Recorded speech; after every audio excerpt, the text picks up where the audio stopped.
l'expression mathématique de la courbure. C'est l'objet mathématique C'est l'objet mathématique qui est l'objet de ces formules. Qui montre la courbure, qui je sais pas, exprime la courbure. Donc le tenseur scalaire, c'est pas exactement la courbure scalaire, c'est lui. C'est un nom. La courbure scalaire exprime ce que le tenseur scalaire. Mais justement, cette courbure scalaire, ça correspond à quoi? Éclaircissons Mais c'est ça. Tu vois que moi je suis malade des définitions, j'aime bien qu'on définisse. Oui. Alors éclaircissons un petit peu le vocabulaire là, ça demande une demi-minute. Hein. R, A, B, C, D, donc avec les 4 numéros indépendants, c'est un tenseur, donc qu'on appelle l'ensemble des 256 valeurs. Hein, 256 valeurs, c'est le tenseur de courbure, par définition. Point barre. D'accord. Si on fait la somme AA de Ricci, on obtient un deuxième tenseur à 2 numéros qu'on appelle le tenseur de Ricci de courbure. Et puis le R tout court, il n'y a plus de numéro. On appelle ça le tenseur scalaire parce que en mathématiques, un scalaire, en géométrie, un scalaire c'est un simple nombre. Mais quel est son rôle? Comment? Qu'est-ce qu'il représente? Alors, il représente la résolution d'une merde qui avait embarrassé Einstein et qui lui a fait perdre autant de temps pour mettre au point sa formule. Alors, je voulais pas en parler, mais puisque tu as posé la question, je vais en dire 2 mots. Donc, je vais faire tac. Voyons. Il paraît qu'il avait déjà fait sa petite intervention au Club Science. Oui. Alain, tu y étais? Oui. Tu y étais? Vous y étiez? Oui. Ah ouais, donc ça rend voilà. mieux là. Je remets la formule d'Einstein. La première idée d'Einstein, toute simple, c'est RAB, donc le tenseur de Ricci, proportionnel au tenseur d'énergie impulsion dont j'ai parlé tout à l'heure. Agrandis-le un peu là, parce qu'on ne voit pas grand-chose. Je peux pas. Ah oui, attends. Bien le plan. Ouais, attends. Faut que je vise avec la flèche. Faut que je vise une minute. Je vois pas la flèche. C'est vrai qu'avec ton doigt, tu y arrives plus vite. Là. Voilà. Bon, vous voyez, RAB, et puis la fin de la formule.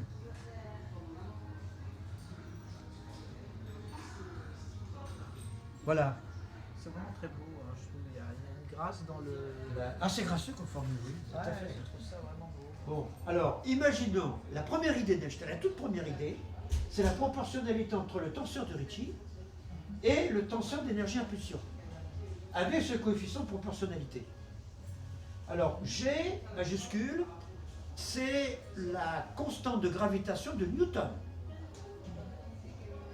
Quand Newton avait proposé au XVIIe siècle sa théorie de la gravitation universelle, tous les corps s'attirent, inversement proportionnel au carré de la distance séparant les 2 objets. Hein, c'était le postulat de Newton. C'est le postulat de Newton. On a donc un coefficient de proportionnalité G majuscule entre les deux. Et bien c'est ce G-là qui intervient dans le projet de formule d'Einstein. Il est là-haut. Pourquoi le 8π? Pourquoi le C carré? Alors le 8π c'est pour des raisons de géométrie, je passe, on n'a pas le temps. La boucle est... Imaginons un cercle au lieu d'une boucle. Hein, voilà, donc le pi intervient dans les cercles. Bon, c'est simplement ça. Et puis le C puissance 4, ça veut dire la puissance 4 de la vitesse de la lumière. Donc la puissance 4 d'une vitesse. Si je mettais directement G et T avec le G majuscule, eh bien, le système des unités de mesure ne marche pas. Donc pour calibrer et faire coller les unités de mesure du R, AB et puis du TIK de l'autre côté, du TAB de l'autre côté, il faut une puissance 4 de la vitesse de la lumière. Alors il l'a introduit, comme ça, dans son postulat. Alors il fait ça et il fait ça. Et il est tombé sur un souci géométrique très embêtant, que je ne détaillerai pas. C'est voilà, l'espace-temps c'est à 4 dimensions. Notre espace est en 3D. Un volume de notre espace, à nous, 3D, c'est une longueur, par une largeur, par une hauteur. Je fais ça, multiplié par ça, multiplié par ça, Et ça fait le volume de la boîte. Ça fait le volume de la boîte. Bon.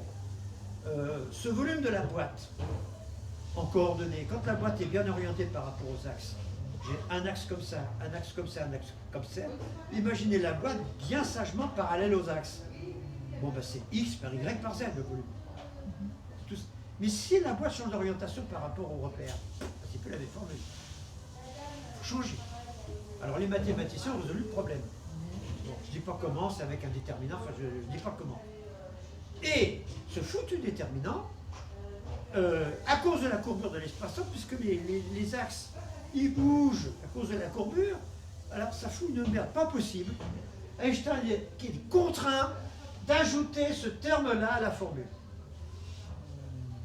Alors, 1/2 de RAB par la courbure scalaire.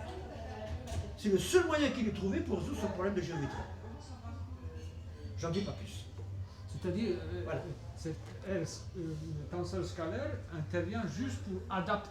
Adapter, voilà, Vous avez vu tout ce à fait, problème. pour que ça colle en géométrie. C'est tout. Donc il a introduit ce truc-là dans son postulat.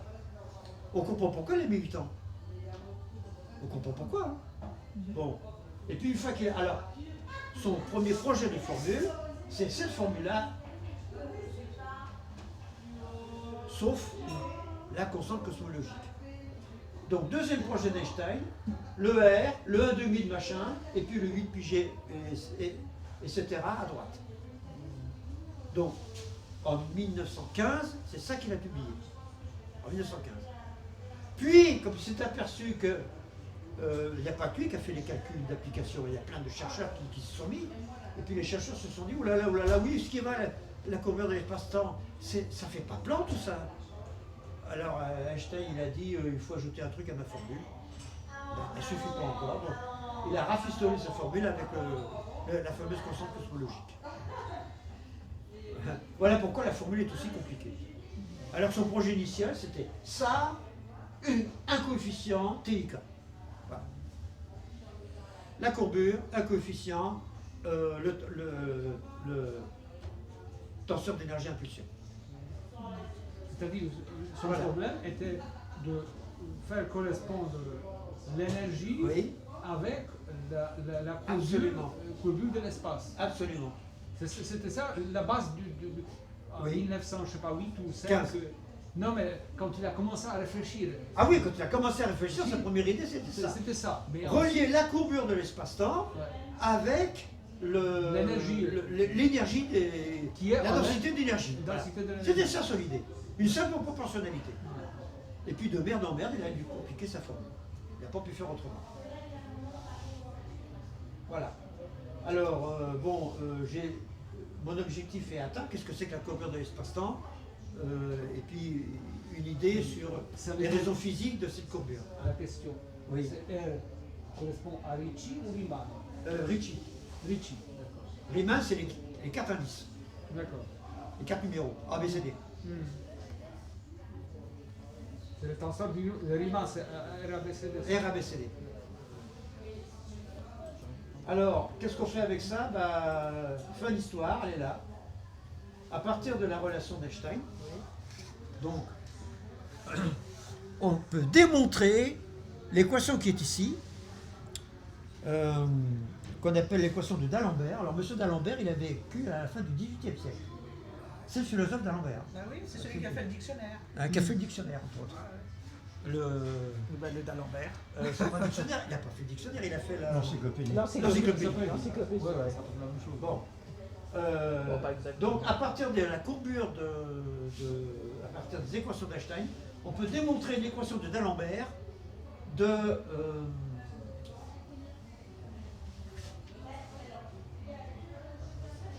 qui... Est-ce que tu peux l'agrandir un peu là? Oui, Oui, tout à fait. Voilà. Donc voilà l'équation d'Alembert. Alors, L majuscule, c'est une distance entre deux points de l'espace. Alors, il faut imaginer que cette distance, elle peut s'allonger, se raccourcir, changer d'orientation, etc., etc. Alors, les variations de L sont régies par une équation d'Alembert. Et une équation d'Alembert, c'est quoi? C'est l'équation des ondes. L'équation des ondes sonores. c'est l'équation d'Alembert. Dis donc, il faut avoir vraiment L'onde capacité lumineuse, c'est l'équation d'abstraction, d'Alembert. une capacité d'abstraction énorme pour Énorme. arriver à imaginer ça. quoi. C'est-à-dire, Ouais. Denis, ça veut dire d'Alembert a écrit son équation pour décrire l'évolution des ondes. C'est Les ça ondes sonores. Les ondes sonores. Les ondes sonores. Ou une onde le long d'un fil. Hein, quand on secoue un fil, on voit les ondes qui se propagent. Hein, voilà. Ou l'onde à la surface de l'eau dans un tuyau. Ça a dû être Ah, un dans un merveilleux canal. professeur. Moi, je te Et dis. ça veut dire, Voilà. qu'à partir de l'équation d'Einstein, on peut On peut déduire, démontrer ça. on peut déduire On l'équation peut déduire ça. d'Alembert ou l'inverse. Ah non, pas l'inverse. Pas Non, l'inverse. pas du tout. Pas de diagramme, Ça ne marche qu'à un seul sens. Non. Bon. Alors, le monsieur qui a démontré mathématiquement ça, il s'est dit, mais c'est des ondes de quoi alors? Est-ce que c'est des ondes? Ah, l'idée, c'est des ondes gravitationnelles. C'est comme ça que l'idée des ondes gravitationnelles est née dans un esprit, c'est pas celui d'Einstein. Hein. C'est quelqu'un d'autre. Je ne me rappelle plus son nom. J'oublie. C'est pas Einstein qui a, Pas pour ce qui a inventé le concept des ondes gravitationnelles? C'est pas Einstein qui a démontré l'équation d'Alembert, en tout cas. De toute façon, il À n'était partir pas, de- il était c'est pas quelqu'un- mathématicien, enfin. Il Comment paraît qu'il s'est beaucoup aidé de C'est mathématiciens. fait beaucoup. Oui, oui. sans Par Grossman, sans en particulier. Grossman et Ouais, Grossman. les autres, Et ils puis n'avaient d'autres, pas ouais. écrit. Grossman et Riemann aussi. Hein. Ouais. Oui, comment Puis Riemann aussi. Non, il s'est basé sur Riemann, Oui, c'est basé sur Riemann. mais Riemann était Mais déjà pour mort. mettre au point sa théorie, il est allé consulter des matheux. Hein. Oui. Il savait pas le faire. Et encore heureusement, le calcul tensoriel a été inventé par Ricci Oui. à la fin du 19e siècle, Fin du 19e parce que siècle. sans calcul tensoriel, on ne peut pas Ah, écrire. ouais, pas. C'est-à-dire, imaginons que Einstein... En fait, lui, il avait imaginé la courbure de l'espace-temps, mais il n'avait pas pu la démontrer. Ben, Il n'a pas pu exploiter son idée oui, sans consulter des matheux. absolument. Ouais, C'est-à-dire, il avait une idée savait pas. générale, mais ensuite, il savait pas. fallait écrire les équations. Oui. Admettons que quelqu'un a eu cette idée Oui. en 1895, impossible parce qu'il n'existe pas de calcul tensoriel. Vous voyez? C'est-à-dire il faut les mathématiques pour progresser, les Il théories. fallait qu'elle soit là, les maths. Hein. Alors, comment dire? Donc, un monsieur dit, alors, il bidouille, il parle de l'équation d'Einstein, il remplace R et puis RAB par les formules mathématiques qui permettent de les calculer à partir de GAB, le tensiométrique. Et puis, il bidouille tout ça, il fait, et puis il tombe sur cette équation d'Alembert. Alors, je me dis, mais c'est une équation d'onde, ça. Mais je suis parti de quoi? De la courbure. De la courbure définie par Einstein. Donc, c'est une onde de courbure de l'espace-temps. Mais comme la courbure est responsable de la gravitation, ce sont des ondes de gravitation. Donc l'idée, elle est née comme ça. Mais là, après, il fallait prouver physiquement, démontrer que ces ondes existent bel et bien. Mais le problème, là, la solution des problèmes, elle est là. La solution technique, elle est là. Imaginons deux surfaces distantes de plusieurs kilomètres.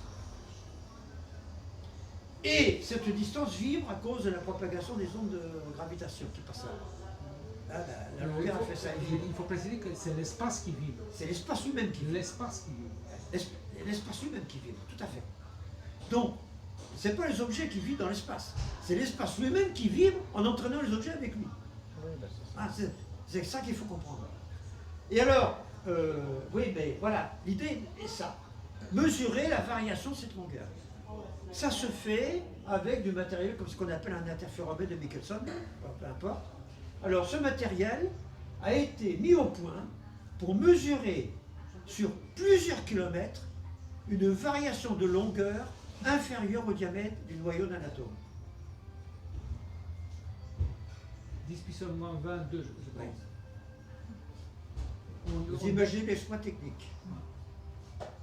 Il faut éliminer le bruit sismique, même les camions qui Éliminer, passent. voilà, Même les camions qui passent à côté un du camion qui détecteur. passe, c'est foutu. Voilà, et il faut éliminer tout ça. Hein. Éliminer Tout est techniquement tout technique, ça. Éliminer tous les parasites possibles et imaginables qui fassent varier la longueur entre les deux plans.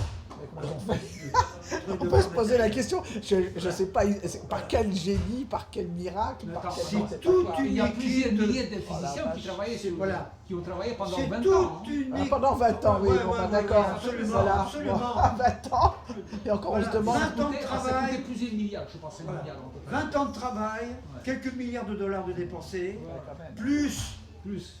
une équipe de physiciens, une équipe d'ingénieurs, une équipe de Et techniciens. surtout, Thibaut Damour qui a modélisé. Ouais. C'est cool. Voilà, qu'on voilà, voit voilà. là, parce Thibaut que- d'amour. Thibaut Damour. Thibaut Damour, c'est lui qui a. Résolu. Non, il a modélisé quelle sera la forme du signal. Oui, Parce quelle est que- la forme du site? Voilà, Ouais, le exactement. détecteur. Elle est là, elle est présentée ici. Il faut imaginer un cercle, et puis vous faites ça, puis comme ça, alternativement. Comme ça, comme ça, comme ça, comme ça. Hein? Quand il s'élargit horizontalement, la hauteur diminue. Et quand il rétrécit horizontalement, la hauteur augmente. Voilà. Denis, il faut préciser aussi que les ondes gravitationnelles sont produites uniquement quand les masses bougent. C'est-à-dire Oui, quand les masses bougent, tout à fait. surtout la rotation, parce que bon, Alors, la source, justement, Ouais, la voilà. source, c'est quoi? Il faut imaginer deux étoiles à neutrons qui tournent autour d'elles de plus en plus près et qui fusionnent. C'est à cette échelle-là, cosmique, c'est des événements à cette échelle cosmique qui peuvent produire des ondes gravitationnelles détectables sur Terre. Mieux encore, deux trous noirs qui fusionnent. Ou une étoile à neutrons dans un trou noir. C'est à cette échelle-là. Alors, une étoile à neutrons, il faut imaginer le Soleil qui atteint la taille de la ville de Paris. Vous voyez la densité de matière qu'il faut obtenir. Et un trou noir, c'est encore pire. il faut ajouter aussi la Et précision. bien, malgré l'énergie cosmologique énorme de ces événements, l'interféromètre LIDO, LIGO, etc., Virgo. Virgo et LIGO, hein, il y en a 4 maintenant qui fonctionnent sur Terre, sur plusieurs kilomètres, mesurent une variation de la taille du noyau d'un atome. À distance de la Plusieurs Lune, kilomètres. quelque chose comme ça. Et on l'appelle Michelsen, c'est ça? Michelsen. Alors Michelson, c'est l'inventeur du schéma général. Oui, le type. La croix, là, comme ça, c'est Michelson, et qui est Michelson et Morley, donc deux ingénieurs à la fin du 19e siècle, qui ont mis ce matériel au point pour tenter de mesurer la variation de la vitesse de la lumière lorsque le référentiel se déplace. Rappelez la diapositive de tout à l'heure, l'animation que j'ai montrée tout à l'heure. C'était des Français ou c'était des... Non, Américains. c'est deux Anglais, je crois. Américains. Les Ou Américains. deux Américains, je crois que c'est deux Américains. Est-ce que, Donc est-ce que ils ont mis c'est- au point cet interféromètre pour mesurer les variations de la vitesse de la lumière d'un référentiel à l'autre. est-ce que c'est le même interféromètre qui mesure aussi les ondes gravitationnelles? C'est le même plan, L'idée. mais c'est pas du tout la même taille et c'est pas du tout le même matériel. Absolument. Hein? Parce Alors que d'abord, le- la source elle est là. Hein? Alors, la lumière produit un faisceau qui est divisé en deux. Une partie qui fait ce mouvement-là et une partie qui fait ce mouvement-là. Donc le détecteur qui est ici reçoit les deux faisceaux en même temps, les deux faisceaux rotors en même temps. Il reçoit celui-là, tac, et celui-là, tac. Alors quand deux faisceaux arrivent au même endroit, on a des phénomènes d'interférence qui se produisent, d'interférence lumineuse, et c'est ce phénomène-là qui permet de mesurer des très très petites longueurs, des très très petites dimensions. Mais l'interféromètre de Michelson est tenu sur une table large comme ça, à peu près, Oui, quelques mètres. pas plus grand. Hein. Mais entre cette pièce-là et cette pièce-là, la lumière fait plusieurs navettes avant de ressortir. Elle fait plusieurs milliers de navettes entre les deux avant de ressortir, ce qui augmente la longueur parcourue par la lumière, artificiellement. Donc on peut obtenir pratiquement, tu as parlé de la distance Terre-Lune, Oui, oui. c'est imaginable. C'est imaginable, tout à fait. Disons, Oui. Oui. Le diamètre du proton, la précision, Oui. le diamètre du proton par rapport à la distance Voilà. Terre Alors, à Lune. à l'échelle de kilomètres, la variation de la distance est de l'ordre du diamètre d'un proton, d'un noyau atomique, n'est-ce pas? Mais à l'échelle de 300 000 km, ça fait 1 micromètre. Et 1 micromètre, ça se mesure. Voilà, exactement. Voilà. Il faut ajouter la précision suivante aussi, c'est que les ondes gravitationnelles sont produites par une masse qui n'est pas uniforme. C'est-à-dire, admettons, Deux trucs. attends, Voilà, c'est pas uniforme. Voilà. si Le truc nous qui avons, tourne, si c'est nous le cas. avons une sphère qui tourne, Sur elle-même, sur elle-même, ne fait rien. Ne il fait pas rien. il n'y aura pas d'onde Il n'y aura pas gravitationnelle. Mais par contre, si nous avons une ellipsoïde qui Ah. tourne, ça c'est... Un ballon de rugby qui tourne, Voilà, il crée des ondes gravitationnelles. voilà, exactement. Parce qu'il faut... Mais une sphère qui tourne, non. Il a raison. Voilà, Il a raison. Il faut quoi? Il faut. il faut que la masse... Il ne faut pas que l'objet soit sphérique. Voilà, c'est Pas de ça. symétrie sphérique. Il faut une asymétrie. Oui, je comprends ce que tu veux voilà. dire. Ouais, C'est je ça. comprends ce que tu veux dire. Tout objet à symétrie sphérique ne produit. Aucun objet de symétrie sphérique ne peut produire d'onde gravitationnelle. Exactement. Oui, mais on peut pas presque le savoir intuitivement, je dirais presque ça. Oui, intuitivement, ça se comprend. Ouais. Hein, ça se comprend très bien. Presque intuitivement. Mais un ballon de rugby qui tourne sur le même, oui, ça crée des ondes gravitationnelles. Ça, on peut Tout à fait. comprendre aussi. Bah, d'ailleurs, une analogie très simple. Vous posez une sphère, un petit moteur électrique, une tige et puis une boule. Et puis vous immergez la boule à moitié dans l'eau. Et vous faites tourner la boule. Mais ça fait des ondes. Voilà. Mais par contre, si c'est une sphère, Voilà. Voilà. il Si, n'y a pas de... voilà. Si la boule est sphérique, elle a beau tourner vite, l'eau reste calme. Si la boule n'est pas sphérique, l'eau est agitée par la boule sphérique et les ondes se propagent. Voilà. C'est la même analogie, elle marche très bien. Elle marche très bien. En fait, en réalité, on effleure quand même la complexité, là, en fait. Ah oui. C'est vraiment, je crois qu'on est... Mais alors, le on est un plus peu fort, kamikaze, parce que c'est vraiment... l'un des détecteurs est construit sur le plateau du Pamir. Ah ouais? Or, le plateau du Pamir est une des zones sismiques les plus actives de la Terre. Attends, c'est où? C'est le détecteur indien, aux Indes. Ah oui, d'accord. Il est sur le plateau du Pamir. Ouais, ouais.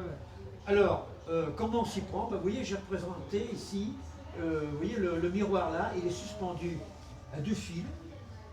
Et cet objet, on peut le voir où en fait? Est-ce qu'on peut le voir? Alors, il y en a un aux États-Unis, il y en a un en Europe, Oui, il est en Italie. je crois. Italie. Il est en Italie. L'Italie, qui est une région sismique aussi, comme par hasard. Bon, et bien ça ne dérange pas du tout le fonctionnement de l'appareil.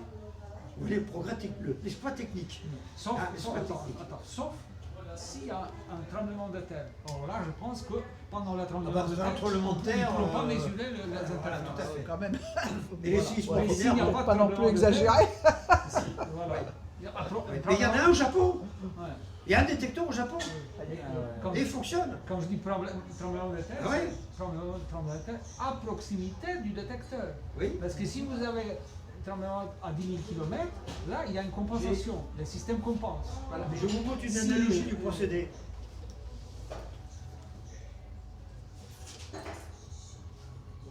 Voilà. Je suspends. Voilà. Je suspends mes clés. Hein, et je vais bouger ma main. Avant que la clé ne bouge, il va se passer un certain temps. Hein. Voilà. Alors, la clé bouge parce qu'elle est légère. C'est la place de la clé, j'accroche une mâche de 1 kg. J'ai beau bouger là-haut, la mâche de 1 kg ne va pas bouger beaucoup en bas. Autrement dit, le miroir est massif, il est épais comme ça, et il est haut comme ça. Et c'est du quartz, je crois. Oui, mais C'est du quartz. mais Denis, Là, j'ai une masse de quartz, je- monocristal, ouais, ouais.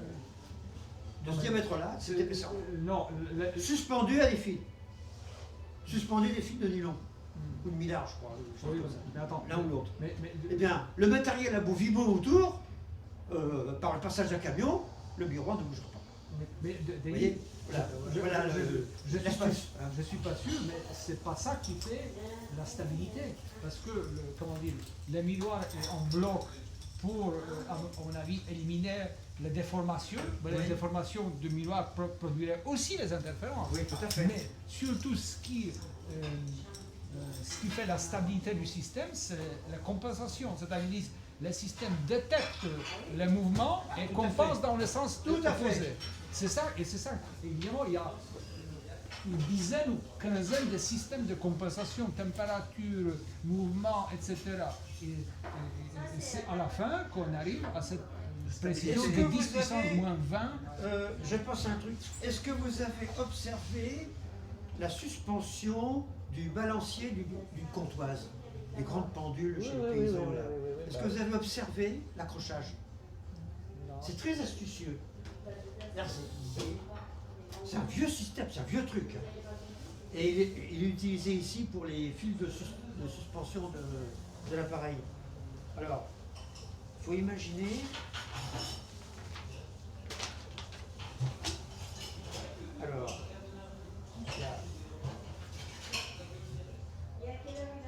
Alors, il faut imaginer une lame.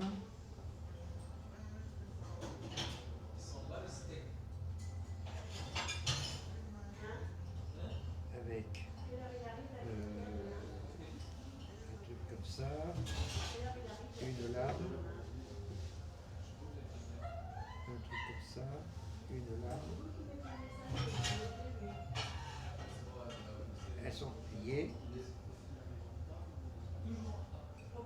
Voilà. Une lame centrale et l'objet là. Voilà. Alors, je hachure le métal. Je hachure le métal.